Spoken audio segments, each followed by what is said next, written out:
My heart goes thump thump. അതില്ല അത് position പറഞ്ഞുതരാം. നമ്മള് CPR സാധാരണ നമ്മളിപ്പോ സാധാരണ കേൾക്കുന്ന ഒരു കാര്യമാണ്, ആള് കുഴഞ്ഞു വീണ് മരിച്ചു അല്ലേ. നമ്മൾ പെട്ടെന്ന് നമ്മളിങ്ങനെ ഗ്രൂപ്പിലായി നിൽക്കുക, പെട്ടെന്ന് ഒരാൾ കുഴഞ്ഞു വീണു. നമ്മൾ എന്താ ആദ്യം ചെയ്യണ്ടേ? ആദ്യം അയാളെ ഒരു സേഫായ സ്ഥലത്തേക്ക് മാറ്റി വെക്കുക. അപ്പൊ ഒരിക്കലും ബെഞ്ചിലോ ഡെസ്കിലോ ഇന്ന സ്ഥലത്തൊന്നും കൊണ്ടുവരുത്. നമ്മൾ തറയിൽ വേണം ആളെ കിടത്താൻ.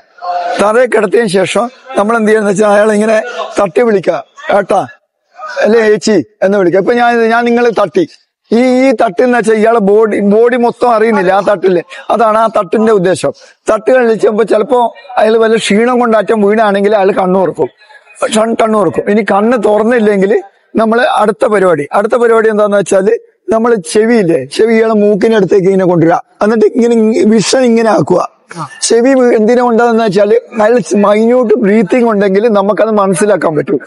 ഇവിടെ നോക്കുമ്പോൾ അയാളുടെ ഹാർട്ട് ബീറ്റ് ചെയ്യുന്ന നമുക്ക് ഇങ്ങനെ നോക്കി നമ്മൾ വിഷനിൽ കാണാൻ പറ്റും.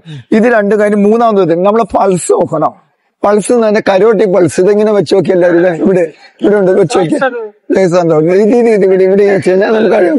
ഇത് മൂന്നും ചെക്ക് ചെയ്യാം. ഇതില്ലെങ്കിൽ അടുത്ത ഇതെന്ന് വെച്ചാല് ആംബുലൻസിനെ വിളിക്കുക. ഞാനിപ്പോ പറയാം, നമ്മൾ ഇത്രയും ആൾക്കാർ ഇരിക്കുന്നുണ്ട്, ഞാനിത് ചെയ്തോണ്ടിരിക്കാം. ഞാൻ പറയാം ആരെങ്കിലും ആംബുലൻസിനെ വിളിക്കാൻ പറഞ്ഞു, എന്തായിരിക്കും അവിടെ നടക്കുക? ഒന്ന് ഇമാജിൻ ചെയ്യും, എന്തായിരിക്കും അവിടെ നടക്കുക? നിങ്ങൾ വിചാരിക്കും ഇവര് വിളിക്കുന്നു, ഇവര് വിളിക്കുന്നു. എന്ത് പറ്റും? ആരും ആംബുലൻസിനെ വിളിക്കില്ല. അപ്പൊ അതിന് ഈ CPRന്റെ ഇതിൽ പ്രത്യേകം പറയുന്ന വെച്ചാല് ഞാനിങ്ങനെ കൈ കാണിച്ച നീല ഉടുപ്പിട്ട് കേട്ടാ ഒരു ആംബുലൻസിനെ വിളിക്കുന്നു, നീല ഇവരാണേ ആംബുലൻസിനെ വിളിക്കാൻ പറഞ്ഞത്. അപ്പൊ എന്ത് പറ്റും? ഇവര് ആംബുലൻസിനെ വിളിക്കും. നിങ്ങൾ ആരും അതിനെക്കുറിച്ച് ബോധറാവണ്ട, ആംബുലൻസ് വരികയും ചെയ്യും. അപ്പൊ അത് കഴിഞ്ഞ് അല്ലാത്ത കോൾ ഫോർ ആംബുലൻസ്. ഇനിയാണ് നമ്മൾ CPRലേക്ക് പോകുന്നത്. എന്തുകൊണ്ടാണ് ഇയാള് കുഴഞ്ഞു വീണത്? ഇയാളെ ഹൃദയം സ്തംഭനം കൊണ്ടാണ്. കാർഡിയാക് അറസ്റ്റ്, ഹൃദയം സ്തംഭിച്ചത് കൊണ്ടാണ്. ഹൃദയം സ്തംഭിച്ചു കഴിഞ്ഞാല് എന്ത് വേണ്ടി? നമ്മളെ ഹൃദയത്തിൽ നിന്നാണ് നമ്മളെ ബോഡിയിലേക്കുള്ള ഓക്സിജനേറ്റഡ് ബ്ലഡ് പോയിക്കൊണ്ടിരിക്കുന്നത്. ബോഡിയിലെ എല്ലാ പാർട്സിലേക്കും. ഈ ബ്ലഡ് നമ്മളെ ബ്രെയിനിലേക്കും കൂടി പോകുന്നുണ്ട്. ഈ ഹൃദയം നിലച്ചു പോയാലും ബ്രെയിനിലേക്കുള്ള ഓക്സിജനേറ്റഡ് ബ്ലഡ് 4 മുതൽ 5 മിനിറ്റ് വരെ ഇത് പോയിക്കൊണ്ടിരിക്കും. ഇതിന്റെ ഇടയിൽ നമ്മൾ CPR ചെയ്യണം. ഈ 4 മുതൽ 5 മിനിറ്റ് എപ്പോഴാ? അയാൾ കുഴഞ്ഞു വീണതിന് ശേഷമുള്ള ടൈം അവിടെ നിന്നാ കൗണ്ട് ചെയ്യുന്നത്. എന്ന് വെച്ചാല് നമ്മൾ അയാളെ മാറ്റിക്കിടത്തി തട്ടി വിളിക്കുന്നു, ഇങ്ങനെ പോകുന്നു, ഇത് മറ്റേ പൾസ് നോക്കുന്നു, ആംബുലൻസ്, ഇതെല്ലാം ഇതിന്റെ ഇടയിൽ വന്നു കഴിഞ്ഞു. എന്നിട്ടാണ് ഇതെല്ലാം വന്നു കഴിഞ്ഞു. അപ്പൊ അത്രയും സ്പീഡായിരിക്കണം കാര്യങ്ങൾ. ഇനി നമ്മൾ CPR എന്ന് വെച്ചാൽ 30 ചെസ്റ്റ് കംപ്രഷനും 2 മൗത്ത് ബ്രീത്തിങ് ആണ് CPRന്റെ പ്രൊസീജിയർ. ഈ ചെസ്റ്റ് കംപ്രഷൻ എവിടെ എത്ര സ്പീഡാന്ന് വെച്ചാല് 1 മിനിറ്റിൽ 120 എന്ന് വെച്ചാൽ 1 സെക്കൻഡിൽ 2 എന്ന സ്പീഡിലായിരിക്കണം എന്ത് ചെസ്റ്റ് കംപ്രഷൻ കൊടുക്കാൻ. 1 സെക്കൻഡിൽ 2 എന്നല്ല. അതേ കൊടുക്കേണ്ട പൊസിഷൻ എന്ന് വെച്ചാല് വേണ്ടില്ലേ, ഇതിങ്ങനെ നോക്കുക, നമ്മളെ നിപ്പിളിന്റെ ഇതിൽ വെക്കുക. ഇത് രണ്ടും മീറ്റ് ചെയ്യുന്ന പോയിന്റ്. ഇനി ഈ പോയിന്റ് ലേഡീസിന്റെ ഇതിലാണ് കിട്ടാൻ പ്രയാസമായിരിക്കും. അപ്പൊ എന്താ വെച്ചാൽ നമ്മൾക്ക് ഇവിടെ ഒരു കുഴിയുണ്ട്. അവിടെ നിന്ന് 3 വിരൽ വെക്കുക. 3 വിരൽ വെച്ച് കിട്ടുന്ന ഈ പോയിന്റ് ആയിരിക്കും CPR കൊടുക്കേണ്ട. എങ്ങനെയാണെന്ന് വെച്ചാൽ നമ്മളെ വലത്തെ കൈ അല്ലെ ഏത് കൈയാണ് നമ്മളെ റോമിലുണ്ട് ആ കൈ വെക്കുക. മറ്റേ കൈ ഇങ്ങനെ ബ്ലോക്കാക്കി പിടിക്കുക. എന്നിട്ട് മുട്ടുകുത്തിയിരിക്കുക ഇവിടെ വെച്ചാൽ. എന്നിട്ട് ഇവിടെ ഇല്ലേ ആ പറഞ്ഞ പോർഷനിൽ ഇങ്ങനെ വെക്കുക. ഇങ്ങനെ അപ്പൊ മുട്ട് വളയരുതേക്ക് വെക്കരുത്. എന്നിട്ട് 4 മുതൽ 5 ഇഞ്ചല്ല സെന്റിമീറ്റർ, ഇറ്റ് മീൻസ് ഇത്ര അളവില് പ്രസ് ചെയ്യണം. പ്രസ് ചെയ്യുമ്പോ ഇത് കണ്ടല്ലേ, ഇങ്ങനെ പ്രസ് ചെയ്യുമ്പോ ഇവിടെ ലൈറ്റ് തെളി നോക്കിക്കോ. അത് ശരിയാണോന്ന് അറിയാം. കണ്ട ഇവിടുന്ന് ആ പൊസിഷൻ ക്ലിയർ ആവില്ല. ഇതുപോലെ ഇത് കണ്ട 1 2 3 4 5 6 7 8 9 10. ഈ 10 എന്ന് പറഞ്ഞിട്ട് ഈ 10ന്റെ 3 സർക്കിൾ വേണം ചെയ്യാൻ. എന്തിനാ? നമുക്ക് 10 11 12 13 അങ്ങനെ എണ്ണിക്കൂടെ? എന്ന് വെച്ചാൽ 1 സെക്കൻഡിൽ 2. 11 എന്ന് പറയുമ്പോ ഈ 2 സെക്കൻഡിന്റെ ആദ്യം ഡ്യൂറേഷൻ കൂടും. അത് വേണം 10ന്റെ 3 സർക്കിൾ എണ്ണം തന്നെ. അപ്പൊ 30 ചെസ്റ്റ് കംപ്രഷൻ കൊടുക്കുക. അത് കഴിഞ്ഞിട്ട് നമ്മൾ കൊടുക്കേണ്ട 2 മൗത്ത് ബ്രീത്തിങ് ആണ്. അതെന്തിനാന്ന് വെച്ചാല് നമ്മൾ ചിഞ്ഞു പൊക്കണം. എന്തിനാ ചിഞ്ഞു പൊക്കുന്ന വെച്ചാല് നമ്മുടെ എയർവേ ക്ലിയർ ആവാൻ വേണ്ടിട്ട്. അതെന്ന് വെച്ചാല് നമ്മള് ഇപ്പൊ വെച്ച് ചിന്നു പൊക്കി മൂക്ക് ക്ലോസ് ചെയ്ത് എന്നിട്ട് വേണം ഇത് എന്ത് ചെയ്യാന്ന് വെച്ചാല് ഒരിക്കലും ഇങ്ങനെ ഡയറക്റ്റ് കൊടുക്കരുത്. ഒരു ടവൽ എടുക്കുക.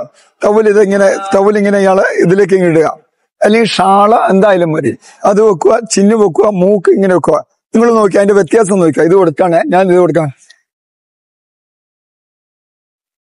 എന്തൊക്കെ വ്യത്യാസം കണ്ടവിടെ? എന്ത് പൊങ്ങില്ല, ഇതേ ഇഫക്റ്റ് ആയിരിക്കും പേഷ്യന്റ് ഉണ്ടാവുക. അപ്പൊ നമ്മൾ ഒരു സൈക്കിൾ കഴിഞ്ഞ് എന്ന് വെച്ചാൽ 30 ചെസ്റ്റ് കംപ്രഷനും 2 മൗത്തും കൊടുത്ത് ഇങ്ങനെ എത്ര സൈക്കിൾ നമ്മൾ റിപ്പീറ്റ് ചെയ്യണം? അയാൾക്ക് ബോധം വരുന്നവരെ. അല്ലെങ്കിലോ ആംബുലൻസിന് വിളിക്കാൻ പറഞ്ഞിട്ടില്ലേ? ആംബുലൻസ് വരുന്നവരെ. അപ്പൊ ഈ സൈക്കിൾ ഇങ്ങനെ റിപ്പീറ്റ് ചെയ്തുകൊണ്ടിരിക്കണം. അപ്പൊ നമ്മൾ വിചാരിക്കുന്നത് ഈസി പണിയാന്ന്. ഇല്ല, നന്നായിട്ട് അറിയുന്ന ഒരാൾക്ക് 2 പ്രാവശ്യക്കുള്ളിൽ അടുപ്പിച്ച് ചെയ്യാൻ പറ്റില്ല. ഇപ്പൊ ഞാനാണ് ആ സിറ്റുവേഷനിൽ അത് ചെയ്യുന്നെങ്കിൽ ഞാൻ ചെയ്തപ്പോൾ നിങ്ങളാണ് ഒരാൾ അറിയുന്ന ആൾ ചെയ്യുന്നുണ്ടെങ്കിൽ നിങ്ങൾക്ക് മനസ്സിലാവും. ഇപ്പൊ എന്ന് വെച്ചാല് അയാൾക്കത് ഒരു പരിധി അയാൾ തളർന്നു പോകുന്നു. നമ്മൾ ധൈര്യമായിട്ട് അയാളെ പുറകിൽ വെക്കുക, ഞാൻ ചെയ്യാം. അപ്പൊ എന്ന് വെച്ചാൽ 3-4 ആൾക്കാർ ചെയ്ത് തന്നെ ആ സൈക്കിള് നമുക്ക് അയാൾക്ക് നല്ല എനർജി കൺസ്യൂം ചെയ്തിട്ട് രണ്ടാമത് വന്നിട്ട് അത് ചെയ്യാൻ പറ്റും. അപ്പൊ ധൈര്യമായിട്ട് ചെയ്യാം. പക്ഷെ ഞാൻ പറഞ്ഞത് ഒന്നും കൂടി ടൈം നമ്മൾ ശ്രദ്ധിക്കണം. 4 മുതൽ 5 മിനിറ്റിനിടയിൽ. ഇനി 12 വയസ്സ് താഴെയുള്ള കുട്ടികൾക്കാണെങ്കിൽ ഒരു കൈ കൊണ്ട് ചെയ്താൽ മതി. പക്ഷെ സൈക്കിൾ സെയിം, ഒരു കൈ കൊണ്ട് ചെയ്താൽ മതി. 2 വയസ്സ് താഴെയുള്ള ഇൻഫന്റിനാണെങ്കിൽ 2 വിരൽ കൊണ്ട് ചെയ്താൽ മതി. ഓക്കെ, എന്തെങ്കിലും സംശയം ഉണ്ടോ? എന്തെങ്കിലും മനസ്സിലായോ? ഞാൻ പറഞ്ഞ കാര്യങ്ങൾ മനസ്സിലായോ? അപ്പൊ കൂടുതൽ ഇത് പഠിക്കുക കേട്ടാ. Thank you. Fire and rescue ഡിപ്പാർട്ട്മെന്റിന്റെ ഇതിന്റെ ജനങ്ങളെ ജീവനും സ്വത്തിനും സംരക്ഷണം കൊടുക്കുക എന്നാണ്. ഇവിടെ ഞങ്ങൾ വരുന്ന ഈ സ്റ്റോളില് വരുന്ന ആൾക്ക് ഫയർ ആൻഡ് റെസ്ക്യൂവിന്റെ പ്രവർത്തനം ഏതൊക്കെ മേഖലയിലാണ് നമ്മൾ പ്രവർത്തിക്കുന്നതിനെ കുറിച്ച് ഒരു ബ്രീഫ് എക്സ്പ്ലനേഷൻ ആണ് ഇവിടെ നമ്മൾ ഉദ്ദേശിക്കുന്നത്. ഞങ്ങളിവിടെ CPR, ഗ്യാസ്, അതുപോലെ ഫയർ എക്സ്റ്റിംഗ്വിഷർ എങ്ങനെ ഇരിക്കുന്നു, പിന്നെ പുതിയുള്ള അണ്ടർ വാട്ടർ ഡ്രോണ്, പിന്നെ കയറ്, ഏതെല്ലാം കെട്ടുകൾ, പിന്നെ എക്സാമ്പിൾ കിണറിന് ഒരാളെ എങ്ങനെ എടുക്കണം, അതുപോലെ സെൽഫ് റെസ്ക്യൂവിനുള്ള കെട്ടുകൾ, അത് പിന്നെ ഈ ഫയർഫോഴ്സിന്റെ മറ്റേ ആക്സിഡന്റ് പറ്റിയൊക്കെ ഉപയോഗിക്കുന്ന ടൂൾസ്, ഇതിനെ കുറിച്ചുള്ള ഒരു ബ്രീഫ് എക്സ്പ്ലനേഷൻ ആണ് ഇപ്പൊ നമ്മൾ കൊടുക്കുന്നത്. അപ്പൊ ജനങ്ങൾ ഇത് വരുന്നുണ്ട്, അവർക്ക് അറിയേണ്ട കാര്യങ്ങൾ ചോദിക്കുന്നുണ്ട്, ഞങ്ങൾ അത് പറ്റുന്ന പോലെ പറഞ്ഞ് മനസ്സിലാക്കുന്നുണ്ട്. ഞങ്ങൾക്കൊരു കാര്യം മനസ്സിലാക്കാൻ സുരക്ഷയെ കുറിച്ച് പണ്ടത്തെ പോലെ ജനങ്ങൾക്ക് കുറെ കൂടി അറിയണം എന്നുള്ള ആഗ്രഹങ്ങൾ കൂടി വരികയാണ്. അപ്പോ അത് അവരൊക്കെ നമ്മൾ മാക്സിമം നമ്മൾ പറഞ്ഞു കൊടുത്തു അത് മനസ്സിലാക്കിയിട്ടാണ് വിടുന്നത്.